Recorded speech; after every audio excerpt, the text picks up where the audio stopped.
अहम खबर है, chief election commissioner Sikandar Sultan Raja की सहाफ़ियों से गैर रस्मी गुफ्तगू।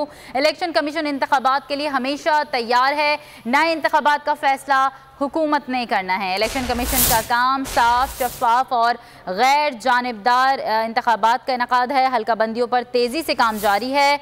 मरदमशुमारी सरकारी तौर पर शाया होने से कबल हल्का बंदियाँ नहीं की जा सकती। इलेक्शन कमीशन फैसले बिला खौफ करता है और करता रहेगा।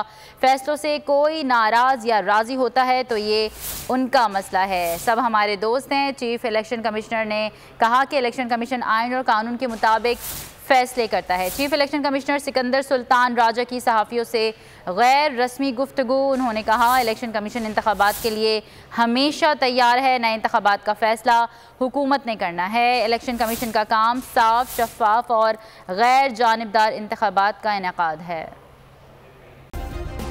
सब्सक्राइब करें और बेल दबाएं ताकि कोई खबर रह न जाए।